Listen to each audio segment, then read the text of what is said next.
प्रदोष व्रत का नियम जो आप ले रहे हैं, प्रदोष व्रत को जो आप श्रवण कर रहे हैं उसको जरा ध्यान से सुनिएगा। सबसे पहले स्नान ब्रह्म मुहूर्त का, सुबह का, उसके बाद में फिर आसन पर बैठकर भगवान की भक्ति को धारण करना, शंकर का अनुमोदन करना, शिव भक्ति में डूबे रहना, शंकर का स्मरण करना, शंकर के नाम का स्मरण करते रहना। ये प्रदोष का मूल तत्व।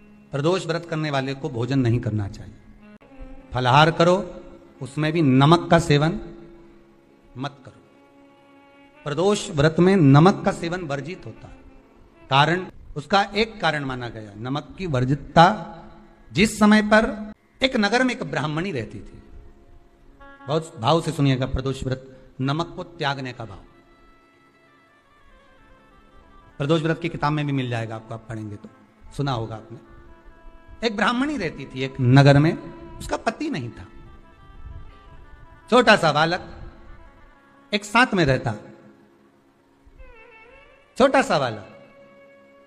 अब ब्राह्मण के घर की धर्म पत्नी है, ब्राह्मण कर्मकांड करने वाला, पूजन करने वाला, पाठ करने वाला, अनुष्ठान करने वाला, पूजन करने वाला, मंत्र जाप करने वाला, भगवत भक्ति में डूबने वाला। ब्राह्मण तो चले गया, ब्राह्मणी बच्चे के साथ रह रही, क्या करे वो? अकेली निवास कर रही है, अकेली रह रही है। और ब्राह्मणी बच्चे के साथ भ्रमण करती रहती, घूमती, कहीं कहीं दर दर जाकर कुछ भिक्षा को मांग कर लेकर आ जाती, और भिक्षा लाने के बाद में उस भिक्षा को जब लेकर आती तो अपने बच्चे को भी खिलाती और स्वयं भी उसका पान करती। एक दिन ब्राह्मणी भ्रमण करते करते प्रदोष काल के समय पर शिव मंदिर में प्रवेश करी। प्रदोष काल के समय पर, और शंकर मंदिर में जब प्रवेश करा, प्रदोष काल किसको कहते हैं? सूर्य अस्त हो रहा हो, रात्रि प्रवेश कर रही हो, दोनों का जब मिलन हो रहा हो वो प्रदोष काल कहलाता है। दोनों का जब मिलन हो रहा, सूर्यास्त हो रहा हो, रात्रि अपना चरण बढ़ाने के लिए आगे बढ़ रही हो, और दोनों का जब मिलन हो रहा है वो प्रदोष काल है, वो प्रदोष का समय है। ब्राह्मणी मंदिर में प्रवेश कर रही, जब ब्राह्मणी मंदिर में प्रवेश करी, मंदिर के अंदर पहुंची, प्रदोष काल का समय था, प्रदोष का समय चल रहा था। और प्रदोष काल के उस समय में, प्रदोष काल के उस समय में जब ब्राह्मणी ने देखा कि कोई भगवान की भक्ति में लगा हुआ है, भगवान के रस तत्व में डूबा हुआ है, आज ब्राह्मणी के पास में कुछ पदार्थ नहीं है, अपने बच्चे का पेट भरने के लिए कुछ सामग्री नहीं है, और कुछ आस लेके वो प्रवेश करिए, कुछ आस लेकर वो अंदर प्रवेश कर जाती है।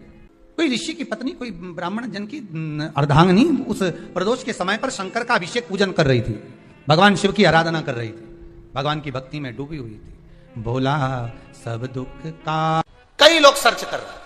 प्रदोष का व्रत है, प्रदोष के व्रत में आज मान लो मंगलवार का प्रदोष है, मान लो सोमवार का प्रदोष है, मान लो गुरुवार का प्रदोष है, तो प्रदोष में मैं क्या खाऊं?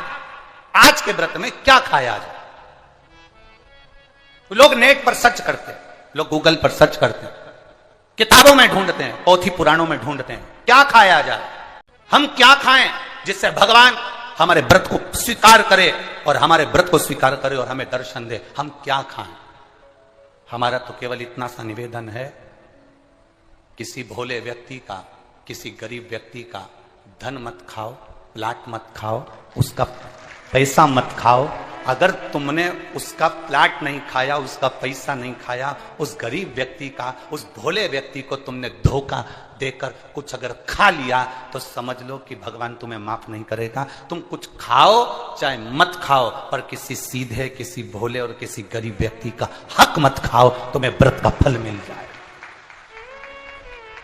तुम्हें व्रत का फल प्राप्त हो जाएगा। प्रदोष व्रत का हम वर्णन करते हैं, जिस प्रदोष के दिन का आपको बधाई कल हमने दी थी कि प्रदोष की आपको बधाई हो। प्रदोष शाम का जो समय होता है, प्रदोष काल जो होता है, उसका वर्णन जब हम करते हैं, ये प्रदोष की पूजन का विधान किसने बनाया, ये प्रदोष की पूजन का नियम किसने बनाया, ये प्रदोष की संध्या काल का, प्रदोष के समय का पूजन का विधान कौन बनाया, ये प्रदोष के समय पर एक बेलपत्र चढ़ाने का विधान किसने बनाया, प्रदोष के समय पर एक समीपत्र चढ़ने का विधान किसने बनाया, प्रदोष के समय पर अगर मान लो कोई भिखारी से भिखारी व्यक्ति भी है जो ठेला चला रहा है, उसके पास में खाने के लिए कुछ नहीं है, फटे कपड़े पहन रहा है, उसकी जिंदगी में कुछ भी नहीं बचा और कर्जे में लदालूम हो गया। एक चावल का दाना अगर वो प्रदोष के दिन, प्रदोष काल में शाम के समय पर शंकर के शिवलिंग पर चढ़ा देता है तो 3 या 4 प्रदोष में उसका कर्जा चूकना प्रारंभ हो जाता है। प्रदोष का विधान था। इतना ये प्रदोष का वर्णन करा किसने? इतना प्रदोष की महत्वता बताई किसने? कौन करे इतना वर्णन? अगर प्रदोष की महत्वता बताने वाला कोई है, इसीलिए मेरे शंकर भगवान माता सती को लेकर कुंभज ऋषि के यहाँ, अगस्त ऋषि के यहाँ कथा सुनने के लिए गए थे, क्योंकि उनके बराबर कोई शंकर के महत्व को बता नहीं सकता और प्रदोष के महत्व को नहीं बता सकता। सती मैया को प्रदोष का महत्व बताने के लिए शंकर सती जी को लेकर कुंभज बाबा के यहाँ गए थे, अगस्त ऋषि कि प्रदोष के महत्व को तो जानो सती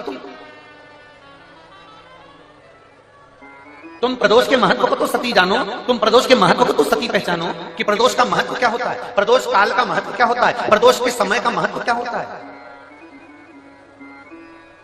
जिस समय पर सूरज डूब रहा हो,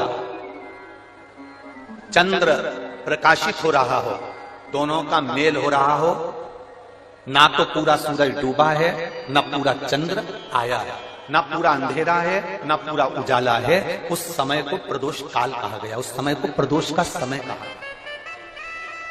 प्रदोष काल कहा। अब कई लोग हमसे कहते हैं गुरुजी आप हमको प्रदोष का समय बताया करो कि प्रदोष काल किसको कहते हैं, प्रदोष का समय किसको कहते हैं।